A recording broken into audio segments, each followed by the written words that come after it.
think is important and will make the point. On the first day of summer, the sun is as high in the northern sky as it's going to get. It's not going any further north than the first day of summer. It is directly overhead, as high in the northern hemisphere as it's going to get. Each day, from the first day of summer, each day it moves imperceptibly. It moves 1 degree southward each day, going southward. When it hits the halfway point, it is now crossing over the equator at the halfway point, and now it is going to fall. And that's why we call it fall or autumn. Fall because the sun is now falling. It's going. And consequently, it keeps moving until it hits the halfway point, which it crosses over the equator. Now it is the spring in the southern equator, and in the northern hemisphere, it is now fall, coming of winter. But as I said, in Rio and in Brazil, it is now spring, because it's going to go 3 more months until it hits the first day of winter. And the first day of winter, the sun is as low in the southern sky as it's going to get, and that's the first day of summer for Rio. That's why the birds and smart people with money fly south. If you got money, you go south, follow the sun, right? So consequently, the sun, which was doing just fine, it was really hot and doing great, and then when it reached the halfway point, the constellation that it hits every fall is the constellation of Scorpio. Scorpio is the constellation that begins autumn, and therefore it's this kiss of death. The scorpion has kissed God's son, and now he's going to be led to his death in Capricorn. He's going to die. He is fallen. The great Son of God is fallen, and he's going to fall all the way down to the southern hemisphere until it hits the first day of winter, which is December 22nd. Yes. On December 22nd, the sun rises on the lowest latitude, on the lowest point in the southern sky. Now follow what I'm saying. The sun rises on the lowest degree on the 22nd. On the 23rd, the sun rises on the same identical degree. It's so perceptive, the U.S. Navy has the instruments to tell you. It did not move 1 degree south. It did not move 1 degree north. It's on the same identical degree. On the 24th, it rises, and it's still on the same identical degree.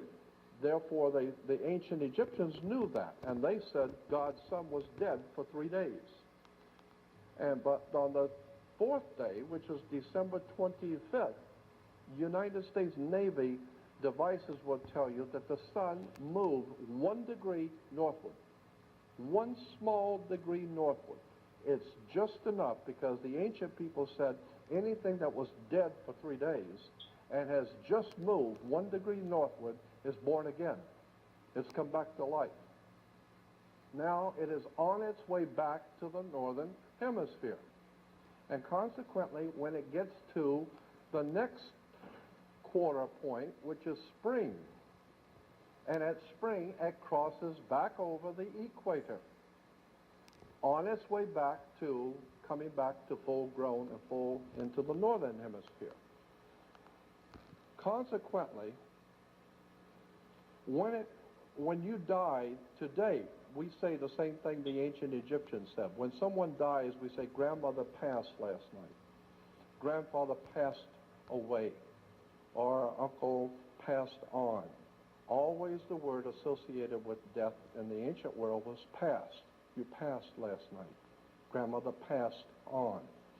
But in the Egyptian, they said that when you died, you left from one world and went into another world. So you passed over into a next world. So when you died, they said, grandfather passed over last night. And I've even heard that term, grandmother passed over last night. Why? Because the sun, which was brilliant in the summer, it hit at halfway point, it crossed over the equator, so it passed over the equator going to the full summer in the southern hemisphere. In the spring, it's coming back and it passes over the equator again, coming back. And in the ancient world, there was a celebration in the northern hemisphere because the sun, which was dead in winter, has been reborn on December 25th and has now come back to life. And they called it the Passover. So that the Passover is nothing more than the sun passing over the equator. The Passover. Okay? So consequently, when you, it's a very holy, it's a Passover. What are you talking about? Sun worship, airhead? Wake up. That's all it is. It's just worship of the sun passing over. And so consequently, the Passover happens on the first week of spring. Well, isn't that strange that it would happen in the first week of spring? Now, of course, Christians would not want to have anything to do with this because this is the Jewish celebration of the Passover. So Christians wouldn't have anything to do with that. But we're still going to be worshiping the sun, but let's say that instead of the Passover, let's say that God's Son is, say, resurrected. Let's say he's resurrected and has come back to life. Well, the Son has been resurrected, has passed over. And so Christians go out on the first day of Easter, Ishtar, and have an Easter sunrise service. Why? Because that's all it is sun worship. You're worshiping the sun on a sunrise service because the sun has passed over, and the Jews call it Passover, Christians call it resurrection. Wake up. It's just sun worship. And until such time as you understand that God does not have anything to do with ignorance, it has nothing to do with the pagantry and all the crap that we have been fed by government, religion, politics, church, and all of it. It's all manipulation. What we need to understand is that there is a divine presence in the universe that demands justice and demands intelligence. And that's what I'm here to do, to help people to understand, to get back in tune with the divine nature of the universe. And I believe that that's going to be required very soon, because when all the systems break down and the Christians for the first time begin to think about it, where is Jesus? I would have thought he would be back by now. You need to understand that there's a very powerful story in the New Testament that is telling us what God's thoughts are. But you need to understand it is symbolic, and there's a powerful story there. And one day, if I am invited back, I will do nothing more than for 4 hours do a whole theological discussion about the New Testament and the real story that's encoded in the New Testament, because I believe it's a very powerful story, but it's not the one you think it is. So consequently, my last comments are, I do not wish to offend, I wish to educate, because I believe that's what the divine presence in the universe would want is truth.